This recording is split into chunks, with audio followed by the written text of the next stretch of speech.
திட்டத்தை இந்த அரசு அறிமுகப்படுத்தியுள்ளது. இத்திட்டத்தின் கீழ் 18,37,000 குடும்ப அட்டைகளில் உள்ள 27,55,000 வயது முதிர்ந்தோர் மற்றும் மாற்றுத்திறனாளிகள் பயனடைந்து வருகிறார்கள். பகல் நேரங்களில் வயது முதிர்ந்தோரின் பாதுகாப்பு மற்றும் அவர்களுக்கு ஆதரவான சூழலை உறுதி செய்யும் பொருட்டு அன்புள்ளம் கொண்ட நமது மாண்புமிகு முதலமைச்சர் அவர்களின் வழிகாட்டுதலின்படி 25 அன்பு சோலை இல்லங்கள் உருவாக்கப்பட்டு தமிழ்நாடு முழுவதும் செயல்பட்டு வருகின்றன. ஆதிதிராவிடர் பழங்குடியினர் கல்வி மற்றும் சமூக முன்னேற்றத்தின் முன்னெடுப்புகளுக்கு தனி கவனம் செலுத்தப்பட்டு பல்வேறு முன்னோடி திட்டங்கள் செயல்படுத்தப்பட்டு வருகின்றன. அண்ணல் அம்பேத்கர் அவர்களின் பிறந்த நாளை சமத்துவ நாளாக நமது அரசு கடைபிடித்து வருகிறது. தமிழ்நாட்டின் பழங்குடியினர் மொழி வளங்கள் முறையாக ஆவணப்படுத்தப்பட்டு வருகின்றன. மேலும் ஆதிதிராவிடர் மற்றும் பழங்குடியின மக்களின் சமூக பொருளாதார நிலையை உயர்த்த இதுவரை 3 லட்சம் இலவச வீட்டுமனை இணையவழி பட்டாக்கள் வழங்கப்பட்டுள்ளன. அயோத்திதாச பண்டிதர் குடியிருப்பு மேம்பாட்டு திட்டத்தின் கீழ் ஆதிதிராவிட மக்கள் வசிக்கும் பகுதிகளில் ரூபாய் 1000 கோடி மதிப்பிலான உட்கட்டமைப்பு வசதிகள் உருவாக்கப்பட்டு வருகின்றன. மேலும் பழங்குடியினர் வாழும் பகுதிகளை மேம்படுத்துவதற்காக தொல்குடி திட்டத்தின் மூலம் ரூபாய் 1000 கோடி மதிப்பில் உள்கட்டமைப்பு வசதிகள் மேம்படுத்தப்பட்டு வருகின்றன. பழங்குடியினருக்கான 315 கோடி ரூபாய் மதிப்பில் 7,255 வீடுகள் கட்டப்பட்டுள்ளன. இது மட்டுமல்லாது 246 கிராம அறிவுசார் மையங்கள் ஆதிதிராவிடர் மக்களுக்கும் பயனளிக்கும் வகையில் தேவையான வசதிகளுடன் அவர்களின் வாழ்விடங்களிலேயே அமைக்கப்பட்டு வருகின்றன. முதலமைச்சரின் ஆதிதிராவிடர் மற்றும் பழங்குடியினர் சமூக பொருளாதார மேம்பாட்டிற்கான தொழில் முனைவோர் திட்டம் CM அறை தொடங்கப்பட்டதில் இருந்து இதுவரை 8,440 பயனாளிகளுக்கு 164 கோடி ரூபாய் மானியம் மட்டும் வழங்கப்பட்டுள்ளது. கடந்த 5 ஆண்டுகளில் நன்னிலம் மகளிர் நிலமடமை திட்டத்தின் கீழ் 1026 ஆதிதிராவிட மகளிருக்கு ரூபாய் 50 கோடி மானியம் அளிக்கப்பட்டு அவர்கள் தற்போது நில உடைமையாளர்களாக உயர்ந்துள்ளனர். அவர்களின் குடியிருப்பு வசதி மற்றும் வாழ்வாதாரத்தினை மேம்படுத்தும் நடவடிக்கைகளில் சிறப்பு கவனம் செலுத்தப்பட்டு வருகிறது. அண்ணல் அம்பேத்கர் அயலக கல்வி திட்டத்தின் கீழ் அதிகபட்ச உதவித்தொகையாக 36 லட்சம் ரூபாய் உயர்த்தப்பட்டுள்ளது. இத்திட்டம் அறிமுகப்படுத்தப்பட்ட 2003 ஆண்டு முதல் 2021 ஆண்டு வரை மிக குறைவாக 6 மாணவர்களே மட்டுமே பயனடைந்தனர். ஆனால் 2021 ஆண்டிலிருந்து இதுவரை 385 ஆதிதிராவிட மற்றும் பழங்குடியின மாணவர்களுக்கு 162 கோடி ரூபாய் உதவித்தொகை அளிக்கப்பட்டு அவர்கள் உலகெங்கிலும் உள்ள பல்வேறு புகழ்பெற்ற பல்கலைக்கழகங்களில் பயின்று வருகின்றனர். ஆதி திராவிட குடியிருப்புகளை குறிக்க பொதுவாக பயன்படுத்தப்படும் காலனி என்ற சொல் ஆதிக்கத்தின் அடையாளமாகவும் தீண்டாமையின் குறியீடாகவும் மாறிவிட்டதால் அச்சொல்லை அதிகாரப்பூர்வ ஆவணங்களில் இருந்தும் பொது பயன்பாட்டில் இருந்து நீக்குவதற்கு இந்த அரசு ஆணையிட்டுள்ளது. இதன் மூலம் பிறப்பினால் அனைவரும் சமம் செய்யும் தொழிலில் காட்டுகின்ற திறமையில் மட்டுமே வேறுபாடு காண முடியும் என்று ஐயன் திருவள்ளூரின் வாக்குக்கு மாண்புமிகு முதலமைச்சர் அவர்கள் செயல் வடிவம் அளித்துள்ளார்கள். அறியாமையால் இளைஞர்களின் பாதங்கள் அழிவு பாதையில் பயன்பட்டுவிடக் கூடாது என்பதற்காக போதைப் பொருட்கள் இல்லாத தமிழ்நாடு இயக்கம் இளைஞர்தம் அற உணர்வை வளர்த்திடும் வகையில் தந்தை பெரியார் நினைவு சொற்பொழிவு, மாநில அளவிலான சமூக நீதி பயிலரங்கம் போன்ற முன்னோடி திட்டங்கள் செயல்படுத்தப்பட்டு வருகின்றன. அரசு பள்ளி மாணவர்களுக்கு இளநிலை தொழிற்கல்வி படிப்புகளில் 7.5% உள்ஒதுக்கீடு அளிக்கும் திட்டத்தின் கீழ் கல்லூரிகளில் சேரும் மாணவர்களின் கல்வி, விடுதி மற்றும் போக்குவரத்து ஆகியவற்றுக்கான கட்டணத்தையும் அரசே ஏற்றுக்கொள்கிறது. இம்முன்னோடி திட்டத்திற்கு கடந்த 5 ஆண்டுகளில் 36,419 மாணவர்கள் பயன்பெறும் வகையில் 703 கோடி ரூபாய் நிதி ஒதுக்கம் செய்யப்பட்டுள்ளது. தேசிய நிறுவன தரவரிசை கட்டமைப்பின் NIRF இந்திய அளவில் உள்ள முதல் 100 உயர்கல்வி நிறுவனங்களில் 17 நிறுவனங்கள் அமையப்பெற்று தமிழ்நாடு தொடர்ந்து முதலிடத்தினை பெற்று வருகிறது. பெருந்தலைவர் காமராஜர் கல்லூரி மேம்பாட்டு திட்டத்தின் கீழ் கடந்த 4 ஆண்டுகளில் 909 கோடி ரூபாய் மதிப்பீட்டில் அரசு பொறியியல், கலை, அறிவியல் மற்றும் பல வகை தொழில்நுட்ப கல்லூரிகளில் கூடுதல் வகுப்பறைகள், ஆய்வகங்கள், பணிமனைகள், தகவல் தொழில்நுட்பம் உள்ளிட்டவை அனைத்து உட்கட்டமைப்பு வசதிகளையும் மேம்படுத்தும் நடவடிக்கைகள் மேற்கொள்ளப்பட்டு வருகின்றன. மேலும் இவ்வரசின் மிகப்பெரிய சாதனைகளில் ஒன்றாக கடந்த 5 ஆண்டுகளில் 36 கலை மற்றும் அறிவியல் கல்லூரிகள் புதிதாக துவக்கப்பட்டுள்ளன.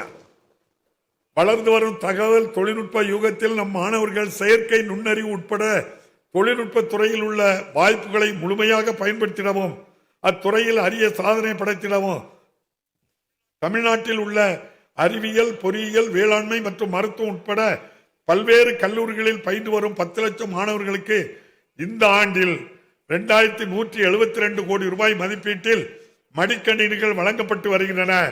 அரசின் இத்தகைய முயற்சியின் மாணவர்கள் அறிவுத்திறனை மேம்படுத்துவதுடன் உலகளாவிய போட்டித்திறன் கொண்ட மனித வளமாக அவர்களை உருவாக்கும் ஒரு வலுவான அடித்தளமாக திகழ்கிறது. அறிவு, தொழில்நுட்பம், புத்தாக்க முயற்சிகளை தொடர்ந்து ஊக்குவிப்பதன் மூலம் தமிழ்நாடு மேலும் முன்னேறி இந்தியாவின் வளர்ச்சி பயணத்தில் முன்னணி மாநிலமாக தமிழ்நாடு விளங்கும் என்பதில் எந்தவித ஐயமும் இல்லை. மாணவர்தம் உயர்கல்விக்கு உதவும் வகையில் புதுமை பெண், தமிழ் புதல்வன் ஆகிய திட்டங்களின் கீழ் மாதந்தோறும் 1000 ரூபாய் வழங்கி அவர்களது கல்வி செலவில் ஏற்படும் பற்றாக்குறை தணிக்கப்படுகிறது. இத்திட்டங்களின் மூலமாக 12 லட்சத்துக்கும் மேலான மாணவ மாணவியர்கள் பயன்பெற்று வருகின்றனர். இத்திட்டங்களுக்கு கடந்த 5 ஆண்டுகளில் இந்த அரசு 1831 கோடி ரூபாய் ஒதுக்கீடு செய்துள்ளது. 2021-22 ஆண்டில் ஆட்சி அமைந்த தொடக்கத்திலேயே கொரோனா பெருந்தொற்று காரணமாக பள்ளி படிப்பில் ஏற்பட்ட தொய்வை சரி செய்து இடைநிற்றலை குறைக்க தன்னார்வலர்கள் உதவியுடன் மாணவர்களின் இல்லத்துக்கே சென்று கல்வி வழங்க இல்லம் தேடி கல்வி திட்டம் அறிமுகப்படுத்தப்பட்டது. 1 முதல் 5 வகுப்பு வரை பயிலும் மாணவர்கள் எண்ணையும் எழுத்தையும் பழுதர கற்க உதவும் எண்ணும் எழுத்தும் திட்டமும், வாசிப்பதில் ஆர்வத்தை தூண்டுவதற்காக வாசிப்பு இயக்கமும் தொடங்கப்பட்டன. தகைசால் பள்ளிகள், கலை திருவிழா, உயர் தொழில்நுட்ப ஆய்வகங்கள், திறன்மிகு வகுப்பறைகள், தொழிற்கல்வி பாடத்திட்ட மறுசீரமைப்பு, ஆசிரியர்களுக்கு கைக்கணி என பல்வேறு முன்னெடுப்புகள் பள்ளிக்கல்வித்துறையில் மேற்கொள்ளப்பட்டுள்ளன. பேராசிரியர் அன்பழகன் பள்ளி மேம்பாடு திட்டத்தின் கீழ் வகுப்பறைகள், ஆய்வகங்கள், தகவல் தொழில்நுட்பங்கள் முதலிய உள்கட்டமைப்பு வசதிகள் மேம்படுத்தப்பட்டு வருகின்றன. தமிழ்நாட்டில் தொடக்க மற்றும் நடுநிலை பள்ளிகளின் கட்டமைப்பினை மேலும் வலுப்படுத்தும் வகையில் கடந்த 5 ஆண்டுகளில் 4247 பள்ளி கட்டிடங்கள் கட்டுமானத்திற்காக 1359 கோடி ரூபாய் ஒதுக்கீடு செய்யப்பட்டு பணிகள் மேற்கொள்ளப்பட்டு வருகின்றன. இது மட்டுமன்றி பள்ளிகளுக்கு புத்துயிர் அளித்திட 678 கோடி ரூபாய் மதிப்பீட்டில் பணிகள் மேற்கொள்ளப்பட்டுள்ளன. திசைதோறும் திராவிட முத்தமிழறிஞர் மொழிபெயர்ப்பு திட்டம், இளந்தளிர் இலக்கிய திட்டம், நாட்டுடைமையாக்கப்பட்ட நூல்கள் வெளியீடு எனும் பல்வேறு முன்னெடுப்புகள் மூலம் தமிழ் பண்பாட்டை பேணி வளர்த்திடவும் அறிவு செல்வங்களான நூல்கள் வெளியிடப்பட்டு வருகின்றன. இலக்கிய திருவிழாக்கள், நூலகங்கள் போன்றவற்றின் வாயிலாக அறிவு பரவலாக்கமும் தொடர்ந்து நடைபெற்று வருகிறது. பள்ளி கல்வியை பரிவுடன் வளர்த்தெடுக்கும் பன்முகத்தன்மையிலான முயற்சிகள் வாயிலாக கல்விக்கான வலுவான அடித்தளம் இடப்படுகிறது. இளைஞர்களின் ஆற்றலை முழு அளவில் பயன்படுத்தி விளையாட்டு வீராங்கனைகளின் வளர்ச்சியை ஊக்குவிப்பதுடன் மாநிலத்தின் பெருமையையும் உலகறிய செய்யும் பரந்துபட்ட உட்கமைப்பை வசதிகள் நமது அரசால் மேற்கொள்ளப்பட்டு வருகின்றன. திறமை வாய்ந்த விளையாட்டு வீரர்களை அடையாளம் காணவும் அடையாளம் காணப்பட்ட வீரர்கள் விளையாட்டுகளில் முழுமையாக ஈடுபட தேவையான களங்களை அமைத்து தருவதிலும் அவர்களுக்கு தேவையான பயிற்சிகளை தருவதிலும் அரசு ஆர்வத்துடன் பல்வேறு நடவடிக்கைகளை மேற்கொண்டு வருகிறது.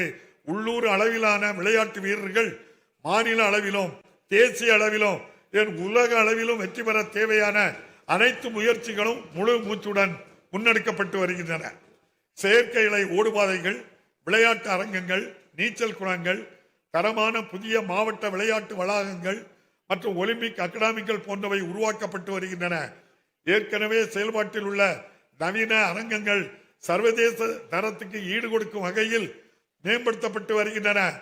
கேலோ இந்தியா மையங்கள் மற்றும் ஸ்டார் அகாடமிகள் போன்ற அமைப்புகள் விளையாட்டு வீரர்களின் திறனை மேம்படுத்த உருவாக்கப்பட்டுள்ளன. விளையாட்டு வீரர்களின் உடற்திறனை பாதுகாப்பதில் தனி அக்கறை காட்டு இந்த அரசு ஒருங்கிணைந்த விளையாட்டு அறிவியல் மையங்களை அமைத்துள்ளது. தமிழ்நாடு ஸ்போர்ட்ஸ் ஆடுகளம் செயலி, டாக்டர் கலைஞர் விளையாட்டு தொகுப்புகள் வழங்குதல், தமிழ்நாடு வாகையர் அறக்கட்டளை, தமிழ்நாடு சாம்பியன்ஸ் பவுண்டேஷன் போன்ற முன்னெடுப்புகள் மேற்கொள்ளப்பட்டுள்ளன. முத்தாய்ப்பாக சென்னை செம்மஞ்சேரியில் உலக தரத்திலான விளையாட்டு நகரத்தினை ரூபாய் 261 கோடி மதிப்பீட்டில் அமைப்பதற்கான நடவடிக்கைகள் மேற்கொள்ளப்பட்டு வருகின்றன. கடந்த 5 ஆண்டுகளில் தொழிலாளர் நலத்துறையின் மூலம் நடத்தப்பட்ட 2437 வேலைவாய்ப்பு முகாம்களில் 3 லட்சத்துக்கும் மேலான இளைஞர்கள் தனியார் நிறுவனங்களில் பணி நியமனங்கள் பெற்றுள்ளனர். 2021 ஆண்டு வரை தமிழ்நாட்டில் 91 அரசு தொழிற்பயிற்சி நிலையங்கள் மட்டுமே இயங்கி வந்த நிலையில் கடந்த 5 ஆண்டுகளில் மட்டும் 41 புதிய அரசு தொழிற்பயிற்சி நிலையங்கள் தொடங்கப்பட்டுள்ளன. இதன் மூலம் தமிழ்நாட்டில் உள்ள மொத்த அரசு தொழிற்பயிற்சி நிலையங்களின் எண்ணிக்கை 132 உயர்ந்துள்ளது. எல்லாருக்கும் எல்லாம் என்றிருப்பதான இடநோக்கி நடக்கின்றது இந்த மையம் என்ற புரட்சி கவிஞர் பாரதிதாசன் வரிகளுக்கு ஏற்ப நகர்ப்பகுதிகளில் கிடைக்கும் அனைத்து வசதிகளும் ஊரக பகுதி மக்களுக்கும் கிடைத்திட வேண்டும் என்பதை நோக்கமாக கொண்டு இந்த அரசு செயல்பட்டு வருகிறது. ஊரக பகுதிகளில் வாழும் மக்களுக்கு பாதுகாப்பான குடிநீர், தரமான சாலைகள், கான்கிரீட் வீடுகள், நல்ல சுகாதாரம் போன்ற வசதிகளை வழங்குவதிலும் வறுமையை குறைத்து வாழ்வாதார வாய்ப்புகளை ஏற்படுத்தி அவர்களின் வாழ்க்கை தரத்தை நிலைக்கத்தக்க வகையில் மேம்படுத்துவதில் இந்த அரசு கவனம் செலுத்தி வருகிறது. தமிழ்நாட்டினை குடிசைகளே இல்லாத மாநிலமாக உருவாக்கும் உயரிய நோக்கத்துடன் கலைஞர் வீடு வழங்கும் திட்டம் 2010 ஆண்டு முத்தமிழறிஞர் கலைஞர் அவர்களால் தொடங்கப்பட்டது. இதன் தொடர்ச்சியாக 2030 ஆண்டிற்குள் குடிசை இல்லா தமிழ்நாடு என்று இலக்குடன் அறிவிக்கப்பட்ட கலைஞர் கனவு இல்ல திட்டத்தின் மூலம் எதிர்வரும் 6 ஆண்டுகளில் 8 லட்சம் கான்கிரீட் வீடுகள் கட்டப்படும் என அறிவிக்கப்பட்டு இதுவரை 1 லட்சம் வீடுகள் கட்டி முடிக்கப்பட்டுள்ளன. மேலும் 1 லட்சம் வீடுகளின் கட்டுமான பணிகள் நடைபெற்று வருகின்றன. இது மட்டுமன்றி பல்வேறு அரசு திட்டங்களின் கீழ் 2001 ஆண்டு வரை கட்டித்தரப்பட்ட 1,16,000 வீடுகள் 1016 கோடி ரூபாய் மதிப்பீட்டில் பழுது பார்க்கப்பட்டு புனரமைக்கப்பட்டுள்ளன. 32 கிராம பகுதிகளில் போக்குவரத்து வசதியை மேம்படுத்திடவும், பொருளாதார நடவடிக்கைகளை ஊக்குவித்திடவும், வேளாண் விளைபொருட்களை நகரங்களுக்கு விரைவாக கொண்டு செல்லவும் கிராம சாலைகள் தரமாக அமைத்தல் அவசியம் என்பதனை கருத்தில் கொண்ட அரசு முதல்வரின் கிராம சாலைகள் மேம்பாடு திட்டத்தினை அறிமுகப்படுத்தியது. இத்திட்டத்தின் மூலம் கடந்த 2022-23 ஆண்டு முதல் தற்போது வரை 20,485 கிலோமீட்டர் நீளமுள்ள 15,412 சாலைகள் 8,911 கோடி ரூபாய் மதிப்பீட்டில் மேம்படுத்தப்பட்டுள்ளன. 33 கிராமப்புற பகுதிகளுக்கு மக்களுக்கு பாதுகாப்பான குடிநீர் வழங்க வேண்டியதின் அவசியத்தை உணர்ந்த அரசு தொடர்ந்து பல்வேறு திட்டங்களை செயல்படுத்தி வருகின்றன. ஒன்றிய மாநில அரசின் பங்களிப்பில் நாள் ஒன்றுக்கு ஒரு நபருக்கு 55 லிட்டர் பாதுகாப்பான குடிநீர் வழங்க வேண்டும் என்ற இலக்குடன் உயிர்நீர் இயக்கம் ஜல்ஜீவன் மிஷன் செயல்படுத்தப்பட்டு வருகிறது. இத்திட்டத்தின் கீழ் தமிழ்நாட்டில் ஊரக பகுதிகளில் உள்ள 1,12 லட்சம் வீடுகளுக்கு இதுவரை குடிநீர் குழாய் இணைப்புகள் வழங்கப்பட்டுள்ளன. தேசிய அளவில் உயிர்நீர் இயக்கத்தை சிறப்பாக செயல்படுத்தியமைக்கு ஒன்றிய அரசு தமிழ்நாடு அரசுக்கு விருது அளித்து பாராட்டியுள்ளது குறிப்பிடத்தக்கது.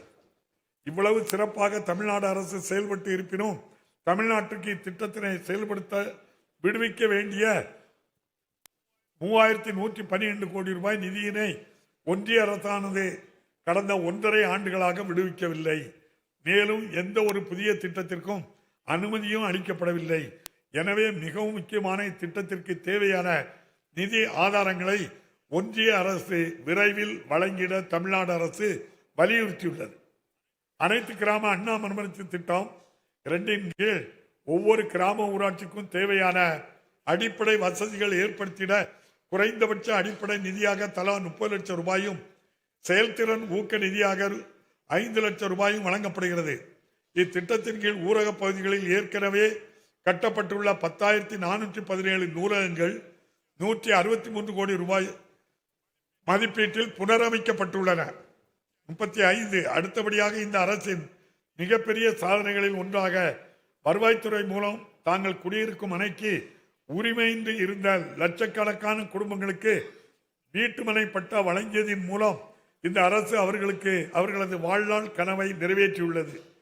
சென்னை மற்றும் மாநிலத்தின் நகர்ப்பகுதிகளில் உள்ள குடியிருப்பு ஆக்கிரமிப்புகளை ஒருமுறை சிறப்பு வரைமுறைப்படுத்தும் திட்டத்தின் கீழ் இதுவரை 80,816 தகுதியான பயனாளிகளுக்கு பட்டா வழங்கப்பட்டுள்ளது. மேலும் சென்னை மற்றும் அதன் புறநகர் பகுதிகளில் 1980களில் தமிழ்நாடு நகர்ப்புற வாழ்விட மேம்பாட்டு வாரியம் மற்றும் தமிழ்நாடு வீட்டு வசதி வாரியம் மூலம் செயல்படுத்தப்பட்ட குடியிருப்பு திட்டங்களில் பட்டா வழங்குவதில் நிலவி வந்த நடைமுறை சிக்கல்களுக்கு தீர்வு காணப்பட்டு குறைந்த மற்றும் நடுத்தர வருமானமுடைய மக்கள் பயனடையும் வகையில் 1,42,00,000 பட்டாக்கள் வழங்கப்பட்டுள்ளன. பொதுமக்களுக்கு நிரந்தர வீட்டு வசதி, சமநிலை உரிமை மற்றும் அவர்களின் மாண்பை உறுதி செய்யும் விதமாக இந்த அரசு மாநிலம் முழுவதும் ஆதிதிராவிட பழங்குடியினர் உட்பட விளிம்பு நிலையில் உள்ள மக்களுக்கு கடந்த மே 2021 முதல் டிசம்பர் 2025 வரை 22,71,000 வீட்டு மனை பட்டாக்களை வழங்கியுள்ளது. இலங்கை தமிழர் மறுவாழ்வு முகாம்களிலும் வசிப்பவர்களின் வாழ்வு வளம் பெற 6,311 புதிய வீடுகள் 391 கோடி ரூபாய் செலவில் கட்டி முடிக்கப்பட்டுள்ள நிலையில் மேலும் 2,742 வீடுகள் 197 கோடி ரூபாய் மதிப்பீட்டில் கட்டித்தரும் பணிகள் நடைபெற்று வருகின்றன. 36 இந்திய அளவில் விரைவாக நகரமயமாகும் மாநிலங்களில் தமிழ்நாடு முதன்மையானது. பல்வேறு சவால்களையும் வாய்ப்புகளையும் இந்த நகரமயமாதல் உருவாக்குகிறது. எனவே நகர்ப்புற உட்கட்டமைப்பு, குடிநீர் வழங்கல், திடக்கழிவு மேலாண்மை, போக்குவரத்து, வீட்டு வசதி, சுற்றுச்சூழல் பேணுதல் ஆகியவற்றுக்கு அதிக முக்கியத்துவம் கொடுத்து அவற்றிற்கான திட்டங்களை வடிவமைத்து செயல்படுத்துவது அவசியமாகிறது. தமிழ்நாடு 37 தமிழ்நாடு எங்கும் பாதுகாக்கப்பட்ட குடிநீர் வழங்கும் வகையில் 87 குடிநீர் திட்டங்கள் 15,591 கோடி ரூபாய் மதிப்பீட்டில் நிறைவேற்றப்பட்டு 1,65,00,000 மக்கள் பயனடைந்து வருகின்றனர். சென்னை பெருநகர் குடிநீர் வழங்கல் வாரியத்தின் சார்பில் கடந்த 43 ஆண்டுகளில் முதல் முறையாக நாளொன்றுக்கு சராசரி 1000 மில்லியன் லிட்டர் குடிநீர் 2021 ஆண்டு அக்டோபர் மாதம் முதல் விநியோகிக்கப்பட்டு வருகிறது. பெருகி வரும் மக்கள் தொகைக்கேற்ப சென்னை மாநகரின் குடிநீர் தேவையை மேலும் நிறைவு செய்திட கோவள வடிநில பகுதியில் 342 கோடி ரூபாய் மதிப்பீட்டில் மாமல்லன் நீர்த்தேக்கத்தினை அமைப்பதற்கான பணிகளுக்கு மாண்புமிகு முதலமைச்சர் அவர்கள் அடிக்கல் நாட்டியுள்ளார்கள். இதன் மூலம் நாளொன்றுக்கு 170 மில்லியன் லிட்டர் குடிநீர் கூடுதலாக விநியோகிக்க முடியும். 38 கலைஞர் நகர்ப்புற மேம்பாடு திட்டத்தின் கீழ் ஆண்டுக்கு 1000 கோடி ரூபாய் ஒதுக்கீடு செய்யப்பட்டு 2,504 கோடி ரூபாய் மதிப்பீட்டில் 5,649 எண்ணிக்கையிலான பணிகள் முடிக்கப்பட்டுள்ளன. இத்திட்டத்தின் கீழ் தெருவிளக்குகள், சாலை மேம்பாடு, சமுதாய கூடங்கள், சந்தைகள், நூலகங்கள், பூங்காக்கள், எரிவாயு, தகன மேடைகள் உள்ளிட்ட பல்வேறு பணிகள் மேற்கொள்ளப்பட்டு வருகின்றன. 39 நமக்கு நாமே திட்டத்தின் கீழ் கடந்த 5 ஆண்டுகளில் 575 கோடி ரூபாய் ஒதுக்கீடு செய்யப்பட்டு பொதுமக்கள் பங்களிப்புடன் பல்வேறு உள்கட்டமைப்பு வசதிகள் ஏற்படுத்தப்பட்டுள்ளன. இத்திட்டத்தின் கீழ் ஆதிதிராவிடர் மற்றும் பழங்குடியினர் அதிக அளவில் பயன்பெறும் வகையில் பொதுமக்கள் பங்களிப்பு தொகை மொத்த மதிப்பீட்டில் 5 ஒரு பகுதியாக நிர்ணயம் செய்யப்பட்டுள்ளது. தூய்மை பணியாளர்கள் தொழில் முனைவோராக மாற்றும் திட்டத்தின் கீழ் அவர்களின் சமூக பொருளாதார மேம்பாட்டுக்கு வழிவகை செய்யப்பட்டுள்ளது. 40 பொது போக்குவரத்தினை மேம்படுத்திடும் வகையில் கடந்த 5 ஆண்டுகளில் மட்டும் 6,871 புதிய பேருந்துகள் செயல்பாட்டுக்கு கொண்டு வரப்பட்டுள்ளன. மேலும் 5,216 புதிய பேருந்துகள் கொள்முதல் செய்யப்பட்டு வருகின்றன. இது மட்டுமின்றி 3,673 பேருந்துகள் புதுப்பிக்கப்பட்டுள்ளன. காற்று மாசுபடுவதையும் கார்பன் தடங்களையும் குறைத்திடும் முன் முயற்சியாக தமிழ்நாட்டின் வரலாற்றில் முதன்முறையாக 380 மின் பேருந்துகள் ரூபாய் 288 கோடி மதிப்பீட்டில் மாண்புமிகு முதலமைச்சர் அவர்களால் தொடங்கி வைக்கப்பட்டுள்ளன. 41 சமூக நீதி நோக்குடன் மக்கள் நல நாடும் அரசாக செயல்பட்டு வரும் தமிழ்நாடு அரசு மக்களின் நல்வாழ்வை உறுதிப்படுத்துவதில் சிறப்பு கவனம் செலுத்தி வருகிறது. சென்னை கிண்டியில் தொடங்கப்பட்டுள்ள கலைஞர் நூற்றாண்டு உயர் சிறப்பு மருத்துவமனை 1000 படுக்கைகள் 15 அறுவை சிகிச்சை அரங்குகளுடன் சென்னையின் அடையாளங்களில் ஒன்றாக மாறியுள்ளது. மேலும் காஞ்சிபுரம் மாவட்டம் காரப்பேட்டையில் உள்ள அறிஞர் அண்ணா நினைவு புற்றுநோய் மருத்துவமனையானது 750 படுக்கை வசதிகளுடன் 6.66 லட்சம் சதுரடி பரப்பளவில் ஒரு ஒப்புயர்வு மையமாக செயல்படுத்தப்பட்டு வருகின்றது. 42 மக்கள் நலங்காக்கும் உயிர் காக்கும் இவ் அரசின் பல திட்டங்கள் பாராட்டுக்குரியவை. முதலமைச்சரின் விரிவான மருத்துவ காப்பீடு திட்டத்தில் பயனளிக்கும் பயனாளிகளுக்கான ஆண்டு வருமானம் 1,20,000 ரூபாயாக உயர்த்தப்பட்டு 5 லட்சம் ரூபாய் வரையிலும் மருத்துவ காப்பீடு ஆண்டுதோறும் வழங்கப்படுகிறது. இத்திட்டத்தின் கீழ் 2053 சிகிச்சை முறைகள் அங்கீகரிக்கப்பட்டு கடந்த 5 ஆண்டுகளில் 6,769 கோடி ரூபாய் மதிப்பிலான காப்பீட்டு தொகை அனுமதிக்கப்பட்டுள்ளது. இத்திட்டத்தால் 1,45 லட்சம் குடும்பங்கள் பயனடைந்து வருகின்றன. இன்னுயிர் காப்போம் நம்மை காக்கும் 48 திட்டத்தின் மூலம் விபத்தால் பாதிக்கப்பட்ட 4 லட்சத்துக்கும் மேற்பட்டவர்கள் நலன் பெற்றுள்ளனர். 43 நோய் நாடி நோய் முதல் நாடி அது தணிக்கும் எனும் வள்ளுவனின் வழிகாட்டலின்படி செவ்வனே செயல்பட்டு வருகிறது. மக்களை தேடி மருத்துவ திட்டத்தின் கீழ் 2,51,00,000 பயனாளிகள் முதன்முறை சேவைகளை பெற்றுள்ளனர். 10,000க்கும் மேற்பட்ட பெண் சுகாதார தன் ஆர்வலர்கள் மூலம் அவர்களுக்கு தொடர் கவனிப்பும் அளிக்கப்பட்டு வருகின்றது. நோய்களை தொடக்க நிலையிலேயே கண்டறிந்து உரிய நேரத்தில் சிகிச்சை எடுக்க உதவும் நோக்கில் தொடங்கப்பட்ட நலங்காக்கும் ஸ்டாலின் திட்டத்தின் கீழ் தமிழ்நாடு முழுவதும் 986 சிறப்பு மருத்துவ முகாம்கள் நடத்தப்பட்டு இதன் மூலம் 15 லட்சத்திற்கும் மேலான மக்கள் உயர் சிறப்பு மருத்துவ சேவைகளை பெற்று பயனடைந்துள்ளனர். குழந்தைகள் முதல் முதியோர் வரை அனைவரின் வாழ்க்கை தரத்தினையும் மேம்படுத்தி கடைகோடி தமிழரின் முகங்களிலும் புன்னகையை மலரச் செய்திடும் நோக்கில் சமத்துவ சமூக நீதி கொள்கைகளை கடைபிடித்து வரும் நமது அரசு மாற்றுத்திறனாளிகளின் நலன் காத்திட பல்வேறு புரட்சிகரமான திட்டங்களை தீட்டி செயல்படுத்தி வருகிறது. 45 மாற்றுத்திறன் கொண்டோரை மாற்றுத்திறனாளி என்னும் கண்ணியமான சொல்லால் குறிப்பிட வேண்டும் என்பதை அறிவுறுத்தியதுடன் மாற்றுத்திறனாளிகளுக்கான பல்வேறு நலத்திட்டங்களை அறிமுகப்படுத்திய முத்தமிழறிஞர் கலைஞரின் வழியில் நடைபோடும் இந்த அரசு மாற்று திறன் கொண்டோரின் குறைபாடுகளை தொடக்க நிலையிலேயே கண்டறிந்து உரிய சிகிச்சை மற்றும் திறன் பயிற்சி அளிப்பதன் மூலம் அவர்கள் வாழ்வாதாரத்தை மேம்படுத்தும் நோக்கத்துடன் மாற்றுத்திறனாளிகள் உரிமைகள் திட்டத்தினை தமிழ்நாடு ரைட் செயல்படுத்தி வருகிறது. மாற்றுத்திறனாளிகளுக்கு சுயதொழில் தொடங்க கடனுதவி வழங்கப்படுகிறது. முதுகு தண்டுவடம் பாதிக்கப்பட்டவர்கள், அறிவுசார் குறைபாடு உடையோர், மனநலம் பாதிக்கப்பட்டவர்கள் ஆகியோருக்காக சிறப்பு இல்லங்கள் செயல்பட்டு வருகின்றன. 46 மாற்றுத்திறனாளிகள் வாழ்வில் மகுடம் சூட்டும் வகையில் தமிழ்நாட்டின் உள்ளாட்சி அமைப்புகளில் மாற்றுத்திறனாளிகளுக்கு நியமன முறையில் உறுப்பினராக்கும் வகையில் இந்த அரசு சட்ட திருத்தம் மேற்கொண்டுள்ளது. இதன் மூலம் 3631 மாற்றுத்திறனாளிகள் ஊரக மற்றும் நகர்ப்புற உள்ளாட்சி அமைப்புகளில் உறுப்பினர்களாகி தமிழ்நாட்டின் வளர்ச்சியை வடிவமைத்திடும் அரிய வாய்ப்பை பெற்றுள்ளனர்.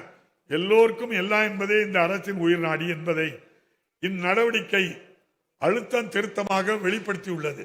மாற்றுத்திறனாளிகளுக்கான மாதாந்திர உதவி தொகையினை இந்த அரசு 1000 ரூபாயில் இருந்து 1500 ரூபாயாக அதிகரித்துள்ளது. இதன் மூலம் 5,88,000 மாற்றுத்திறனாளிகள் பயனடைந்து வருகின்றனர். மேலும் கடுமையாக பாதிக்கப்பட்ட மாற்றுத்திறனாளிகளின் மாதாந்திர பராமரிப்பு தொகையினை 1500 ரூபாயில் இருந்து 2000 ரூபாயாக நமது அரசு உயர்த்தியுள்ளது. இதன் மூலம் 2,58,000 மாற்றுத்திறனாளிகள் பயனடைந்து வருகின்றனர். 47 தொழில்துறையில் கடந்த 5 ஆண்டுகளில் சுமார் 12,16,000 கோடி ரூபாய்க்கும் மேலான முதலீடுகள் ஈர்க்கப்பட்டு மாநிலமெங்கும் தொழில் திட்டங்கள் செயல்படுத்தப்பட்டு வருகின்றன. பல்வேறு முன்னணி தொழில் நிறுவனங்களுடன் இதுவரை 1176 புரிந்துணர்வு ஒப்பந்தங்கள் மேற்கொள்ளப்பட்டுள்ளன. இதனால் உருவாக்கப்படும் வேலை வாய்ப்புகளின் எண்ணிக்கை சுமார் 36 லட்சம். 2025 ஆண்டில் மட்டும் 14.65 பில்லியன் அமெரிக்க டாலர் மதிப்பிலான மின்னணுவியல் பொருட்கள் தமிழ்நாட்டிலிருந்து ஏற்றுமதி செய்யப்பட்டுள்ளன. தேசிய அளவிலான மின்னணுவியல் ஏற்றுமதியில் தமிழ்நாட்டில் பங்கு 41.2% உயர்ந்து சாதனை படைத்துள்ளது. 48 முத்தமிழறிஞர் கலைஞர் அவர்களின் தொலைநோக்கு பார்வையில் சென்னையில் கடந்த 2000 ஆண்டு நிறுவப்பட்ட டைட்டல் பூங்கா தகவல் தொழில்நுட்ப துறையில் தமிழ்நாட்டிற்கான உயரிய இடத்தை உறுதி செய்தது. அதே வழியில் இந்த அரசு திருவள்ளூர் மாவட்டம் பட்டாபிராமில் ஒரு டைட்டல் பூங்காவையும், தஞ்சாவூர், சேலம், விழுப்புரம், தூத்துக்குடி, வேலூர், திருப்பூர் ஆகிய இடங்களில் மினி டைட்டல் பூங்காக்களையும் நிறுவியுள்ளது. மேலும் மதுரை, திருச்சி, ஓசூர், காரைக்குடி, விருதுநகர், திருநெல்வேலி, கன்னியாகுமரி, ஈரோடு, நாமக்கல், திருவண்ணாமலை, கரூர், உதகமண்டலம், நாகப்பட்டினம் மற்றும் புதுக்கோட்டை ஆகிய இடங்களில் புதிய டைட்டில் மற்றும் மினி டைட்டில் பூங்காக்கள் நிறுவப்பட உள்ளன. இதன் மூலம் தமிழ்நாடு முழுவதும் இத்தொழில் பரவி நம் மாநிலம் சமச்சீரான வளர்ச்சியை எட்டும் நிலை உருவாகியுள்ளது.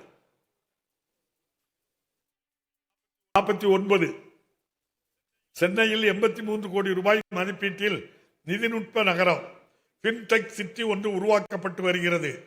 தொழில்துறையை ஊக்குவிக்கும் வகையில் தமிழ்நாடு ஆராய்ச்சி மற்றும் மேம்பாட்டு கொள்கை, தமிழ்நாடு காலனி மற்றும் தோல் பொருட்கள் கொள்கை என 18 புதிய துறைசார் கொள்கைகளை இந்த அரசு வெளியிட்டுள்ளது. 50 தமிழ்நாட்டில் சுமார் 40 லட்சம் குறு, சிறு மற்றும் நடுத்தர தொழில் நிறுவனங்கள் செயல்பட்டு வருகின்றன.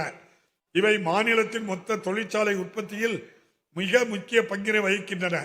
தமிழ்நாடு வர்த்தக வரவுகள் தள்ளுபடி முறை என்னும் திட்டம், கலைஞர் கைவினை திட்டம் உள்ளிட்ட பல்வேறு திட்டங்கள் மூலம் குறு, சிறு, நடுத்தர தொழில்களை ஊக்குவிக்கும் பல்வேறு நடவடிக்கைகள் மேற்கொள்ளப்பட்டுள்ளன. தமிழ்நாடு புத்தொழில் மற்றும் புத்தாக்க கொள்கையும் வெளியிடப்பட்டுள்ளது. உலக புத்தொழில் மாநாடு, தொழிற்பயிற்சி மற்றும் முகாம்கள் என பல முன்னெடுப்பு நடவடிக்கைகள் மேற்கொள்ளப்படுகின்றன. 51 தமிழ்நாட்டில் உயர்ந்து வரும் மின் தேவையை நிறைவு செய்துவிடும் நோக்கில் உடன்குடி மற்றும் எண்ணூர் அனல் மின் நிலையங்களில் 2640 மெகாவாட் மின் உற்பத்தி திறன் கொண்ட புதிய அலகுகள் அமைக்கும் பணிகள் நிறைவு பெறும் தருவாயில் உள்ளன. மேலும் 520 மெகாவாட் மின் உற்பத்தி திறன் கொண்ட புனல் மின் நிலையங்கள், மின்கலன் சேமிப்பு அமைப்புகள் மற்றும் நீரேற்று மின் திட்டங்கள் பல்வேறு இடங்களில் அமைக்கப்பட்டு வருகின்றன. மேலும் எண்ணூர் அனல் மின் நிலைய விரிவாக்க திட்டம், உடன்குடி அனல் மின் திட்டம் நிலை 2 மற்றும் 3 மற்றும் தூத்துக்குடி அனல் மின் திட்டம் விரிவாக்கம் ஆகியவையும் செயல்படுத்தப்பட உள்ளன.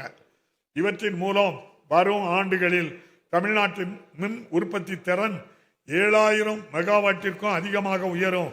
இது மாநிலத்தின் தொழில்துறை வளர்ச்சிக்கு பேர் உதவியாக அமையப்பெறும். 52 நமது அரசு பொறுப்பேற்றதன் பின் மேட்டூர் அணையினை பாசன வசதிக்காக ஒவ்வொரு ஆண்டும் குறித்த நேரத்தில் திறக்கப்படுவதோடு கடந்த 4 ஆண்டுகளில் 450 கோடி ரூபாய் செலவில் தூர்வாரும் பணிகளும் மேற்கொள்ளப்பட்டுள்ளதால் கடைமடை வரை நீர் சேர்ந்து வேளாண் உற்பத்தியினை அதிகரித்து விவசாயிகளின் வாழ்வினை செம்மைப்படுத்தியுள்ளது. நீர் மேலாண்மையில் முன்னிலை வகிக்கும் தமிழ்நாட்டில் கடந்த 5 ஆண்டுகளில் மட்டும் 121 தடுப்பணைகள் மற்றும் 101 அணைக்கட்டுகள் ஆகியவை சுமார் 2086 கோடி ரூபாய் மதிப்பில் அமைக்கப்பட்டுள்ளன. இவை மட்டுமன்றி அத்திக்கடவு அவிநாசி திட்டத்தினை செயல்பாட்டிற்கு கொண்டு வந்ததன் மூலம் இதுவரை 1045 நீர்நிலைகள் நிரம்பியுள்ளன. இது மட்டுமல்லாது பல ஆண்டுகளாக முடிக்கப்படாமல் இருந்த தாமிரபரணி கருமேனி ஆறு நம்பியாறு திட்டத்தின் பணிகள் முடிக்கப்பட்டு தாமிரபரணி ஆற்றிலிருந்து மொத்தமாக 9.38 டிஎம்சி தண்ணீரானது திசைமலை மற்றும் சாத்தான்குளம் பகுதிகளில் உள்ள பல கிராமங்களுக்கு கொண்டு சேர்க்கப்பட்டுள்ளது. இத்திட்டத்தின் மூலம் கூடுதலாக 56,933 ஏக்கர் நிலங்கள் பாசன வசதி பெற்றுள்ளன. மாநிலங்களுக்கு இடையே பாயும் நதிகளின் நீரில் தனது நியாயமான பங்கினை பெறுவதற்கு தேவையான அனைத்து நடவடிக்கைகளையும் மாநில அரசு எடுத்து வருகிறது. நமக்கே உரிய நியாயமான நீர் பங்கீட்டில் நாம் ஒருபோதும் சமரசம் செய்து கொள்ள மாட்டோம். 53 வேளாண் உற்பத்தியையும் உணவு தன்னிறைவையும் முதன்மை நோக்கமாக கொண்டிருந்த வேளாண் துறை திராவிட மாடல் அரசு பொறுப்பேற்றுக் கொண்டது முதல் வேளாண்மை மற்றும் உழவர் நலத்துறையாக தற்போது செயல்பட்டு வருகிறது. 2021-22 நிதியாண்டு முதல் வேளாண்மை மற்றும் உழவர் நலத்துறைக்கென்று தனி நிதிநிலை அறிக்கை அளிக்கப்பட்டு வருகிறது. கல்வி ஆராய்ச்சி தொடங்கி சந்தைப்படுத்தல் வரையிலும் வேளாண்மையுடன் தொடர்புடைய அனைத்து துறைகளையும் ஒருங்கிணைந்த வகையில் செயல்படுவதற்கான விரிவான செயல் திட்டமாக வேளாண் நிதிநிலை அறிக்கைகள் அமைந்துள்ளன. 54 பண்பாட்டில் மட்டுமன்றி வேளாண்மையிலும் தமிழிலும் மரபுகளையும் பன்மைத்துவத்தையும் பேணி பாதுகாத்து வருகிறது. ஒருபுறம் தமிழ்நாட்டின் பாசன வேளாண்மை நவீனமடைவதற்கு தனி திட்டங்கள் பல செயல்படுத்தப்பட்டு வருகின்றன என்றால், மறுபுறம் மரபுசார் நெல் ரகங்களை பாதுகாக்க மானியத்துடன் விதை நெல்லும் விநியோகம் செய்யப்பட்டு வருகின்றன. மண்ணுக்கேற்ற விவசாயத்தை ஊக்குவிக்கும் வகையில் 25 மாவட்டங்களில் சிறுதானிய இயக்கம் முடுக்கிவிடப்பட்டுள்ளது. சிறுதானியங்களுக்கு அளிக்கப்பட்டு வரும் சிறப்பு கவனம் காரணமாக சிறுதானியங்களின் சாகுபடி பரப்பு கணிசமாக அதிகரித்துள்ளது.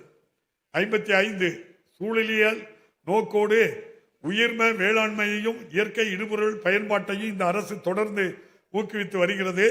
முதலமைச்சரின் மண்ணுயிர் காத்து மண்ணுயிர் காப்போம் ஒரு அரசு திட்டமாக மட்டுமின்றி ஒரு சூழியல் இயக்கமாகவே மாறியுள்ளது. கலைஞரின் அனைத்து கிராம ஒருங்கிணைந்த வேளாண் வளர்ச்சி திட்டத்தின் கீழ் விவசாய குழுக்களுக்கு தேவையான கிணறு வசதிகள், உலர்கள வசதியுடன் கூடிய தரம் பிரிப்பு கூடங்கள் ஆகியவை ஏற்படுத்தப்பட்டு வருகின்றன. 125 உழவர் சந்தைகள் புனரமைக்கப்பட்டு புதிதாக 14 உழவர் சந்தைகள் தொடங்கப்பட்டு முத்தமிழறிஞர் கலைஞரின் கனவு திட்டங்களில் ஒன்றான உழவர் சந்தை முன்பிருந்த எழுச்சியை மீண்டும் பெற்றுள்ளது. சராசரியாக நாள்தோறும் 10 கோடி ரூபாய் அளவிற்கு விற்பனை நடைபெற்று 8000 விவசாயிகள் 3 லட்சத்துக்கும் அதிகமான நுகர்வோரும் பயன்பெறுகின்றனர். 397 உழவர் உற்பத்தியாளர் நிறுவனங்களுக்கு மூலதன உதவி, கடன் உத்தரவாதம், சிறப்பு அங்கவாடிகள், தொழில்நுட்ப பயிற்சிகள், வேளாண் வணிக திருவிழா என்று பல்வேறு நிலைகளில் ஆக்கமும் ஊக்கமும் அளிக்கப்பட்டு வருகின்றன. 56 நெல் சாகுபடி பரப்பை அதிகரிக்க டெல்டா அல்லாத மாவட்டங்களில் சிறப்பு தொகுப்பு திட்டம், டெல்டா பகுதிகளில் குறுவை சிறப்பு தொகுப்பு திட்டம் ஆகியவை இந்த அரசு வேளாண் வளர்ச்சிக்கென அறிமுகப்படுத்திய சில சிறப்பு திட்டங்கள். இந்த அரசு ஆட்சி பொறுப்பேற்றது முதல் இதுவரை 1,83,000 புதிய பாசன மின் இணைப்புகள் விவசாயிகளுக்கு வழங்கப்பட்டுள்ளன. மேலும் கட்டணமில்லா வேளாண் மின்சாரம் வழங்கிட கடந்த 5 ஆண்டுகளில் 26,723 கோடி ரூபாய் செலவிடப்பட்டுள்ளது. 57 பசுமை போர்வை போர்த்திட சென்னை டாக்டர் ராதாகிருஷ்ணன் சாலையில் கலைஞர் நூற்றாண்டு பூங்காவை இந்த அரசு அமைத்துள்ளது. மேலும் சென்னை கிண்டியில் 118 ஏக்கர் பரப்பளவில் பல்வேறு இயற்கை சார்ந்த அனுபவங்கள் அளிக்கும் வகையில் உலக தரம் வாய்ந்த சுற்றுச்சூழல் பூங்கா அமைக்கப்பட உள்ளது. இவை மட்டுமன்றி மாமல்லபுரத்தில் நந்தவனம், மரபுசார் பூங்காவும், உதகமண்டலம் ரேஸ்கோர்ஸ் மைதானத்தில் ஒரு புதிய பூங்காவும் அமைக்கப்பட உள்ளன. இவை யாவும் தமிழ்நாடு எங்கும் பசுமை பரப்பை விரித்திடும் உயரிய ஒருங்கிணை அடைய உதவிகரமாக இருக்கும். 58 தொழில் வளாகங்களில் நகர்ப்புற நிலப்பகுதிகளிலும் உள்ளூர் தாவரங்கள், காற்றை சுத்திகரிக்கும் மரங்கள், மாசுகளை குறைக்கும் மர வகைகள் உள்ளடக்கிய பசுமை வளையங்களை உருவாக்கி அறிவியல் அடிப்படையில் மறுவனமாக்கும் திட்டங்களை தமிழ்நாடு அரசு செயல்படுத்தி வருகிறது. பசுமை தமிழ்நாடு இயக்கம் மூலம் வனம் மற்றும் நகர்ப்புற பகுதிகள், கடலோர மற்றும் தொழில் வளாக பகுதிகளில் அதிக அளவில் மறு சீரமைப்பு பணிகள் மேற்கொள்ளப்பட்டு வருகின்றன. கடந்த ஆண்டுகளில் 13,500 ஹெக்டேர் பரப்பு நிலம் புதிய காப்பு வனங்களாக வகைப்படுத்தப்பட்டுள்ளதோடு அலையாத்தி காடுகள் சீரமைப்பு, புயல், வெள்ளம் மற்றும் கடல் அரிப்புகளை தடுக்கும் உயிர் அரண்களை அமைத்து வருவதன் மூலம் நாட்டிலேயே முன்னோடி மாநிலமாக தமிழ்நாடு திகழ்கிறது. 2,490 ஹெக்டேர் பரப்பளவில் அலையாத்தி காடுகள் உருவாக்கப்பட்டுள்ளதோடு 1,243 ஹெக்டேர் பரப்பளவிலான அலையாத்தி காடுகள் மறு சீரமைக்கப்பட்டுள்ளன. இந்தியாவிலேயே முதன்முறையாக 500 கோடி ரூபாய் செலவில் அமைக்கப்பட்டுள்ள தமிழ்நாடு காலநிலை மாற்ற இயக்கம் உயிர் பன்மை பாதுகாப்பு, ஒருங்கிணைத்தல், காலநிலை மீள்திறன் மற்றும் வாழ்வாதாரங்களை உருவாக்குதல் ஆகியவற்றிற்கு ஆதாரமாக விளங்குகின்றது. 59 கடந்த 4 ஆண்டுகளில் 3 வனவிலங்கு சரணாலயங்கள், 3 பறவைகள் சரணாலயங்கள் மற்றும் ஒரு யானைகள் காப்பகத்தையும் இந்த அரசு அறிவிக்கை செய்ததன் மூலம் 2,86,000 ஹெக்டேர் நிலப்பரப்பு மேம்படுத்தப்பட்ட சட்ட பாதுகாப்பினை பெற்றுள்ளது. மேலும் பாக் வளைகுடாவில் 44,830 ஹெக்டேர் நீர்ப்பரப்பு கடல் பசு காப்பகமாக அறிவிக்க செய்யப்பட்டதன் மூலம் கடல் பல்லுயிர் பாதுகாப்பு வலுப்படுத்தப்பட்டுள்ளது. இந்த நடவடிக்கையுடன் சேர்த்து மாநிலத்தின் மொத்த நிலப்பரப்பில் மரம் மற்றும் வனப்பரப்பினை தற்போது 24.4% தேசிய இலக்கான 33% உயர்த்த பல்வேறு தொடர் முயற்சிகள் எடுக்கப்பட்டு வருகின்றன. 60 வைகை நதி நாகரிகத்தை உலகுக்கு எடுத்துக்காட்டும் வகையில் கீழடியில் அமைக்கப்பட்ட உலக தரம் வாய்ந்த அருங்காட்சியகத்தினை நாள்தோறும் ஆயிரக்கணக்கான மக்கள் பார்வையிட்டு வருகின்றனர். மேலும் ஆதிச்சநல்லூர், சிவகலை, கொற்கை அகழ்வாயுகளில் கண்டெடுக்கப்பட்ட அரிய பொருட்களை காட்சிப்படுத்தப்படும் வகையில் உருவாக்கப்பட்ட பொருணை அருங்காட்சியகம் உலகளவில் பெரும் பாராட்டை பெற்றுள்ளது.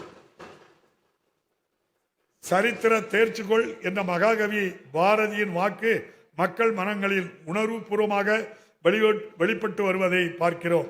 61 1000 ஆண்டுகள் பழமையான திருக்கோயில்களை புனரமைத்து பாதுகாத்திடும் வகையில் கடந்த 4 ஆண்டுகளில் 425 கோடி ரூபாய் அரசு நிதி ஒதுக்கீட்டில் 352 திருக்கோயில்களில் தொன்மை மாறாமல் திருப்பணிகள் மேற்கொள்ளப்பட்டு இதுவரை 76 திருக்கோயில்களில் திரு குடம் முழுக்குகள் நடைபெற்றுள்ளன. மேலும் தமிழ்நாடு எங்கும் 857 கோடி ரூபாய் மதிப்பீட்டிலான 28,229 திருப்பணிகள் நடைபெற்று வருகின்றன.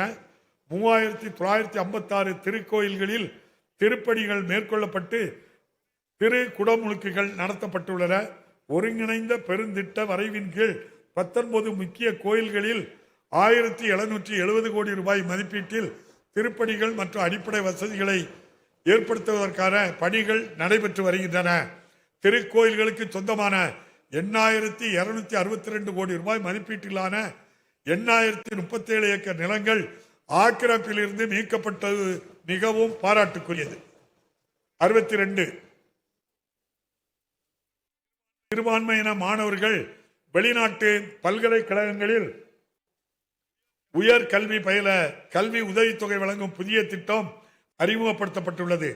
பாரம்பரியமிக்க தேவாலயங்கள் மற்றும் மசூதிகளை அவற்றின் தொன்மை மாறாமல் புதுப்பிக்கும் பணிகள் நடைபெற்று வருகின்றன. மேலும் ஹஜ் பயணிகளின் நலனுக்காக சென்னையில் 39 கோடி ரூபாய் மதிப்பில் ஹஜ் இல்லம் கட்டுமான பணிக்கான அடிக்கல் நாட்டப்பட்டு பணிகள் தொடங்கியுள்ளன. 63 மக்களின் கோரிக்கை மனுக்களை உடனுக்குடன் தீர்த்து வைப்பதை இந்த அரசு பொறுப்பேற்ற முதல் நாளில் இருந்தே முதன்மை கடமையாக கொண்டு செயல்பட்டு வருகிறது. முதல்வரின் முகவரி என்னும் துறை வாயிலாக இணையதளம், கைபேசி செயலி மற்றும் கட்டணமில்லா தொலைபேசி எண் 1100 உள்ளிட்ட பல்வேறு வழிகளில் பெறப்படும் மனுக்களுக்கு தனித்துவமான அடையாள எண் வழங்கப்பட்டு மனுதாரர்களுக்கு அவர்கள் மனுவின் நிலையினை தெரிந்து கொள்ளும் வசதி ஏற்படுத்தப்பட்டுள்ளது. 64 பொதுமக்கள் அதிக நாடும் சேவைகளை அவர்கள் இருப்பிடத்திற்கு அருகாமையிலேயே வழங்கிடும் வகையில் நவம்பர் 2023 முதல் மார்ச் 2025 வரை மக்களுடன் முதல்வர் திட்டம் 3 கட்டங்களாக செயல்படுத்தப்பட்டது. இத்திட்டத்தின் கீழ் 4000 நடத்தப்பட்டு 23,49,000 மனுக்களுக்கு தீர்வு காணப்பட்டுள்ளது. இத்திட்டம் மக்களிடையே பெரும் வரவேற்பை பெற்றதை தொடர்ந்து உங்களுடன் ஸ்டாலின் என்ற புதிய திட்டத்தில் ஜூலை 15, 2025 முதல் நவம்பர் மாதம் 2025 வரை 10,000 முகாம்கள் நடத்தப்பட்டன. இந்த சிறப்பு திட்டத்தின் கீழ் ஊரக பகுதிகளில் 15 துறைகளை சேர்ந்த 46 சேவைகளும், நகர்ப்புற பகுதிகளில் 13 துறைகளை சேர்ந்த 43 சேவைகளும் வழங்கப்பட்டன. இத்திட்டத்தில் 38,53,000 மனுக்கள் பெறப்பட்டு இதுவரை 36,62 மனுக்களுக்கு தீர்வு காணப்பட்டுள்ளன. மக்கள் கோரிக்கைகளுக்கு உடனடி தீர்வு காணும் சூழலை உருவாக்கி நாட்டிற்கே மக்கள் நல அரசிற்கான இலக்கணமாக இவ்வரசு திகழ்கிறது. 65 அரசு பணியாளர்களின் நலன் காப்பதில் எப்போதும் அக்கறையுடன் செயல்பட்டு வரும் தமிழ்நாடு அரசானது அவர்களின் 22 ஆண்டு கால கோரிக்கையை நிறைவேற்றும் விதமாக அவர்களின் கடைசி மாத ஊதியத்தில் 50% உறுதியளிக்கப்பட்ட ஓய்வூதியமாகவும் தகுதி வாய்ந்த குடும்ப உறுப்பினர்களுக்கு ஓய்வூதியதாரர்கள் பெற்று வந்த ஓய்வூதியத்தில் 60% குடும்ப ஓய்வூதியமாகவும் ஆண்டுதோறும் பணியில் உள்ள அரசு பணியாளர்களுக்கு வழங்கப்படுவதற்கு இணையான அகவிலை பணி உயர்வு மற்ற 25 லட்சம் ரூபாய்க்கு மிகாமல் பணிக்கொடை வழங்குவதில் செயல்படுத்தியுள்ளது. மேற்கூறிய ஓய்வூதிய திட்டத்தை அறிமுகப்படுத்துவதால் ஓய்வூதிய நிதியத்திற்கு முதற்கட்டமாக ஒரு முறை பங்களிப்பாக ரூபாய் 13,000 கோடி ரூபாயும் மேலும் ஆண்டுதோறும் அரசின் பங்களிப்பாக 11,000 கோடி ரூபாயும் நிதியையும் தமிழ்நாடு அரசு வழங்கும். தமிழ்நாடு அரசு சந்தித்து வரும் கடுமையான நிதி நெருக்கடியிலும் அரசு பணியாளர்களின் நலன்களை காத்திடும் பொருட்டும் இந்த திட்டத்தை செயல்படுத்த அரசாணை வெளியிடப்பட்டுள்ளதை நான் மனமாற பாராட்டுகிறேன். அதே போன்று சிறப்பு காலமுறை ஊதியத்தில் பணியாற்றி வரும் பணியாளர்களின் சிறப்பு ஓய்வூதியம் குறித்து பல்வேறு கோரிக்கைகள் அரசு கனிவுடன் பரிசீலித்து உரிய ஆணைகளை விரைவில் வெளியிடும் என்பதை மகிழ்ச்சியோடு தெரிவித்துக் கொள்ள விரும்புகிறேன். 66 ஒன்றிய அரசு எதிர்மறை மனப்பான்மையுடன் மாநில அரசை அணுகி வருவதால் மாநில அரசுக்கு உரிய திட்டங்களுக்கான அனுமதி மற்றும் நிதி ஒதுக்கீடுகள் தொடர்ந்து நிராகரிக்கப்பட்டு வருகிறது. கவலைக்குரியது. தமிழ்நாடு அரசு செயல்படுத்தி வரும் பல்வேறு திட்டங்களுக்கு மாநில அரசின் கொள்கைகளுக்கு எதிரான நிபந்தனைகளை ஒன்றிய அரசு விதித்து அத்திட்டங்களை செயல்படுத்துவதில் பெரும் தடைகளை உருவாக்குவது மட்டுமல்லாமல் அத்திட்டங்கள் முற்றிலும் முடங்கும் சூழ்நிலையையும் உருவாக்கியுள்ளது. இது மாநிலத்தின் வளர்ச்சிக்கு பெரும் தடையாக உள்ளது. 67 மிக்ஜாம், பெஞ்சல் புயல்கள் போன்ற இயற்கை பேரிடர்களால் தமிழ்நாடு பெரும் சேதத்தை சந்தித்த நேரங்களில் மாநிலத்தின் நிவாரண உதவி கோரிக்கைகள் முழுமையாக ஏற்கப்படாமல் மிக சொற்பமான தொகை மட்டுமே ஒன்றிய அரசு விடுவித்தது ஏமாற்றம் தருகிறது. ஒருங்கிணைந்த கல்வி திட்டத்தின் சமக்கர சிக்ஷா அபியான் ஆண்டு பணி திட்டத்திற்கு திட்ட ஒப்பளிப்பு வாரியம் PAP அனுமதித்த தொகையை ஒன்றிய அரசு முழுமையாக விடுவிக்காமல் உள்ளது. 3,548 கோடி ரூபாய் நிதியை ஒன்றிய அரசு விடுவிக்காததன் காரணமாக அத்திட்டங்களுக்குரிய முழு செலவையும் மாநில அரசே ஏற்றுள்ளது. 68 சரக்கு மற்றும் சேவை வரி விகிதங்களின் சீரமைப்பு காரணமாக மாநிலங்களில் பெருமளவிலான வருவாய் இழப்பினை சந்தித்து வரும் வேளையில் மாநிலங்களுக்கு பகிர்ந்தளிக்கக்கூடிய வரி வருவாயை மடைமாற்றும் வகையில் ஒன்றிய அரசானது மேல் வரி மற்றும் கூடுதல் கட்டணங்களை விதிப்பதை தவிர்த்திட நமது அரசு வலியுறுத்துகிறது. 69 நாடெங்கும் ஊரக பகுதிகளில் பல கோடி ஏழை எளியோருக்கு குறிப்பாக பெண்கள் மற்றும் ஆதிதிராவிட மக்களுக்கு ஊதிய வேலையை உறுதி செய்யும் மகாத்மா காந்தி தேசிய ஊரக வேலைவாய்ப்பு உறுதி திட்டத்தின் அடிப்படை நோக்கத்தினை சிதைத்திடும் வகையில் வளர்ச்சி அடைந்த இந்தியா ஊரக வேலைவாய்ப்பு உறுதி மற்றும் வாழ்வாதார இயக்கம் ஊரகம் BBGராம்ஜி என்ற புதிய திட்டத்தினை ஒன்றிய அரசு அண்மையில் அறிவித்துள்ளது. ஊரக பகுதிகளில் வாழும் ஏழை மக்களின் சமூக பாதுகாப்பினை உறுதி செய்திடும் மகாத்மா காந்தி தேசிய ஊரக வேலைவாய்ப்பு உறுதி திட்டத்தின் மூலம் ஊரக பகுதிகளில் உள்கட்டமைப்பு வசதிகள், இயற்கை வளங்கள் பாதுகாப்பு, பசுமைப்படுத்துதல், நீர்பிடிப்பு மேலாண்மை போன்ற எண்ணற்ற பணிகள் சிறப்பாக மேற்கொள்ளப்பட்டு நாட்டிலேயே இத்திட்ட செயலாக்கத்திற்கான விருதுகளை தமிழ்நாடு அரசு தொடர்ந்து பெற்று வந்தது குறிப்பிடத்தக்கது. 70 இத்திட்டத்தினை நீக்கியது கிராமப்புற பகுதிகளின் வளர்ச்சியை தடுப்பது மட்டுமின்றி மாநில அரசின் நிதி நெருக்கடியினை மேலும் அதிகரிப்பதற்காக BBGராம்ஜி என்ற புதிய திட்டத்தினால் தமிழ்நாட்டின் நிதி சுமை ஆண்டு ஒன்றிற்கு சுமார் 5,000 கோடி ரூபாய் வரை மேலும் அதிகரிக்கும். ஏற்கனவே பல்வேறு ஒன்றிய அரசின் திட்டங்களுக்கு மாநில அரசின் பங்கு தொகையை அதிகரித்ததின் வாயிலாக மாநில அரசின் திட்டங்கள் எதனையும் முறையாக நடைமுறைப்படுத்த இயலாமல் நெருக்கடி தரும் ஒன்றிய அரசின் காழ்ப்புணர்ச்சியின் ஒரு அங்கமாகவே இப்புதிய திட்டத்தினை கருத வேண்டியுள்ளது. எனவே இப்புதிய திட்டத்தினை திரும்ப பெற்று மகாத்மா காந்தி தேசிய ஊரக வேலைவாய்ப்பு உறுதி திட்டத்திற்கு மேலும் கூடுதல் நிதி ஆதாரங்களை ஒதுக்கி அதை வெற்றிகரமாக செயல்படுத்த ஒன்றிய அரசு முன்வர வேண்டும்.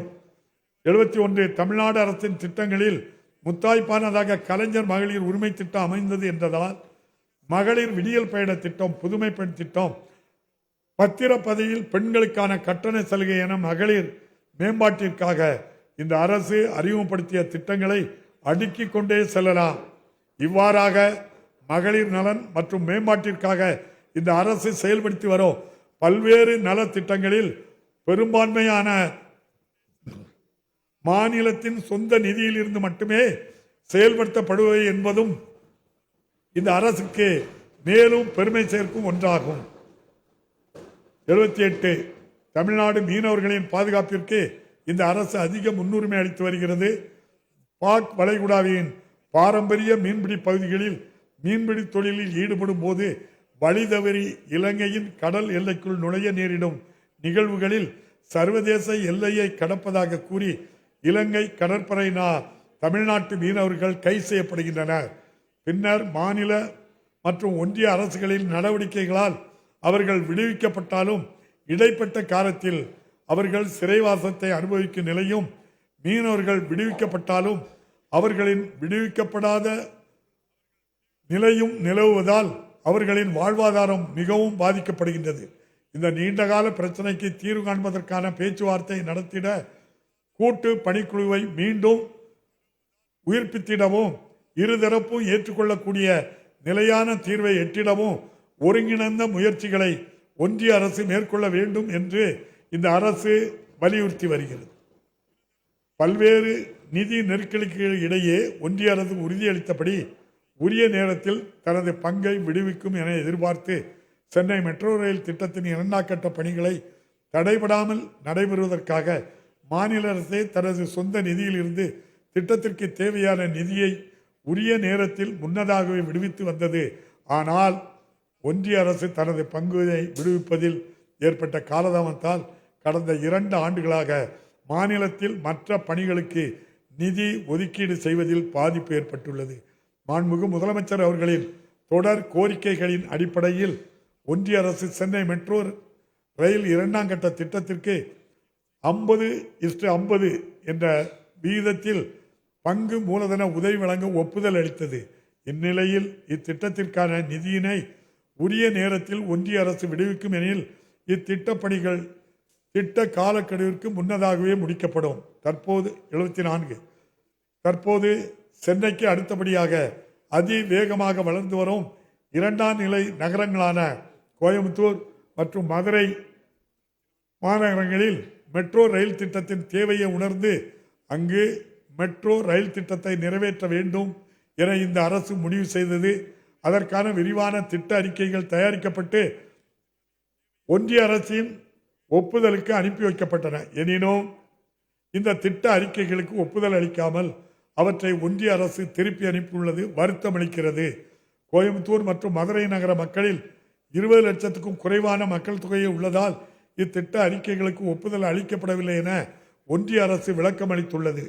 தகுதியின் அடிப்படையில் மற்ற மாநிலங்களில் அனுமதிக்கப்பட்ட நகரங்களுடன் ஒப்பிடும்போது அவற்றை விட பெரிய நகரங்களான கோவை மற்றும் மதுரை மெட்ரோ ரயில் திட்டங்களை நிராகரித்திருப்பதன் மூலம் மெட்ரோ ரயில் திட்டத்திலும் தமிழ்நாட்டை ஒன்றிய அரசு மாற்றாந்தாய் மனப்பான்மையுடன் அணுகும் நிலையே காணப்படுகிறது. 75 ஒன்றிய அரசின் கல்விக் கொள்கையில் வரையறுக்கப்பட்ட மும்மொழி பாடத்திட்டத்தை இந்த அரசு ஏற்கவில்லை. இதனால் தமிழ்நாட்டிற்கு விடுவிக்கப்பட வேண்டிய மானியங்கள் நிறுத்தி வைக்கப்பட்ட போதும் அதனால் பெரும் நிதிச்சுமை ஏற்பட்ட போதும் ஒன்றிய அரசின் மும்மொழி பாடத்திட்டத்தை ஏற்பதில்லை என்பதை பல்வேறு தருணங்களில் இந்த அரசு தெளிவுபடுத்தி வந்துள்ளது. என்றுமே இருமொழி பாடத்திட்டம் என்பதே தமிழ்நாட்டின் கொள்கை என்பதை இந்த அரசு வெளியிடப்பட்டுள்ள தமிழ்நாடு மாநில கல்விக் கொள்கையில் உறுதியாக எடுத்துரைக்கப்பட்டுள்ளது. 1968ஆம் ஆண்டு பேரறிஞர் அண்ணா அவர்கள் வகுத்து தந்த இருமொழி கல்வி திட்டத்தினை நாம் நமது இரு கண்கள் போல காத்து வருகிறோம்.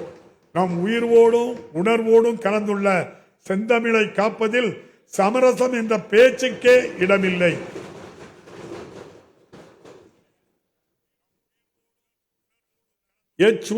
சூழ்நிலையிலும் இக்கொள்கையில் எவ்வித மாற்றத்தையும் மாண்புமிகு முதலமைச்சர் அவர்களின் தலைமையிலான இந்த அரசு ஒருபோதும் ஏற்காது.